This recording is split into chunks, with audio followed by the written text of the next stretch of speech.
एक सज्जन railway station पर बैठे गाड़ी की प्रतीक्षा कर रहे थे, तभी जूते पॉलिश करने वाला एक लड़का आकर बोला, साहब बूट पॉलिश कर दूं। उसकी दयनीय सूरत देखकर उन्होंने अपने जूते आगे बढ़ा दिए, बोले, लो, पर ठीक से चमकाना। लड़के ने काम तो शुरू किया, परंतु अन्य पॉलिश वालों की तरह उसमें स्फूर्ति नहीं थी। वे बोले, कैसे ढीले ढीले काम करते हो, जल्दी जल्दी हाथ चलाओ। वह लड़का मौन रहा। इतने में दूसरा लड़का आया। उसने इस लड़के को तुरंत अलग कर दिया और स्वयं फटाफट काम में जुट गया। पहले वाला गूंगे की तरह एक और खड़ा रहा। दूसरे ने जूते चमका दिए।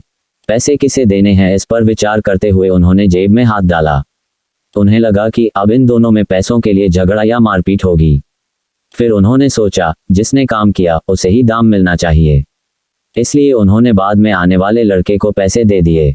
उसने पैसे ले तो लिए, परंतु पहले वाले लड़के की हथेली पर रख दिए। प्रेम से उसकी पीठ थपथपाए और चल दिया। वह आदमी विस्मित नेत्रों से देखता रहा। उसने लड़के को तुरंत वापस बुलाया और पूछा, यह क्या चक्कर है?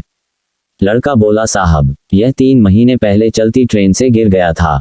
हाथ पैर में बहुत चोटें आई थीं। ईश्वर की कृपा से बेचारा बच गया, नहीं तो इसकी वृद्धा माँ और बहनों का क्या होता। बहुत स्वाभिमानी है, भीख नहीं मांग सकता। फिर थोड़ा रुककर वह बोला, साहब, यहाँ जूते पॉलिश करने वालों का हमारा समूह है और उसमें एक देवता जैसे हम सबके प्यारे चाचा जी हैं, जिन्हें सब सत्संगी चाचा जी कहकर पुकारते हैं। वे सत्संग में जाते हैं और हमें भी सत्संग की बातें बताते रहते हैं। उन्होंने ही ये सुझाव रखा कि साथियों, अब यह पहले की तरह स्फूर्ति से काम नहीं कर सकता तो क्या हुआ। ईश्वर ने हम सबको अपने साथी के प्रति सक्रिय हित, त्याग भावना, स्नेह, सहानुभूति और एकत्व का भाव प्रकट करने का एक अवसर दिया है।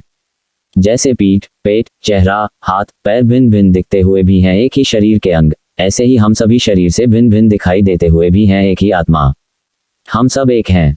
स्टेशन पर रहने वाले हम सब साथियों ने मिलकर तय किया कि हम अपनी एक जोड़ी जूते पॉलिश करने की आय प्रतिदिन इसे दिया करेंगे और जरूरत पड़ने पर इसके काम में सहायता भी करेंगे। जूते पॉलिश करने वालों के दल में आपसी प्रेम, सहयोग, एकता तथा मानवता की ऐसी ऊंचाई देखकर वे सज्जन चकित रह गए और खुशी से उसकी पीठ थपथपाए और सोचने लगे, शायद इंसानियत अभी तक जिंदा है।